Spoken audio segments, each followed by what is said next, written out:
What's up guys? Magpapakilala nga muna ako.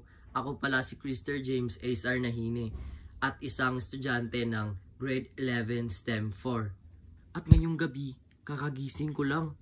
At naalala ko meron pala kaming kailangan gawing vlog. Tapos ipapasa namin ngayong 11:59 ata. Siguro.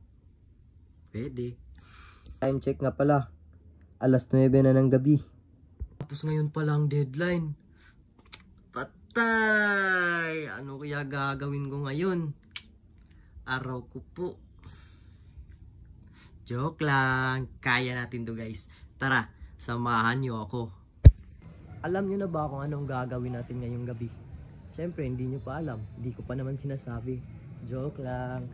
Ang gagawin pala natin ngayong gabi ay papakita ko sa inyo kung ano ang mga nakasanayan kong gawin habang nagsasalita.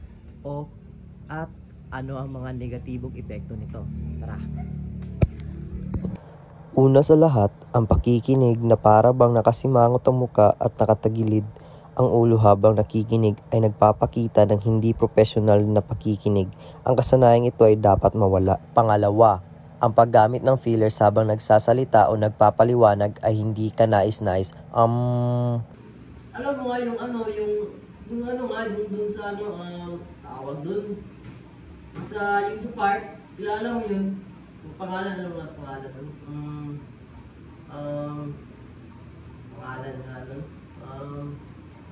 Pangatlo, ang pagkagat ng kuko habang nakikinig ay nagpapakita ng hindi profesional na pag-uugali. At iyan ang tatlong nakasanayan ko na kailangan kong alisin dahil ito ay nagpapakita ng hindi profesional na pag-uugali. At yun lang mga kaibigan, salamat sa pagsama sa akin at sa aking paglalakbay. Yun lang, bye-bye. Mwah!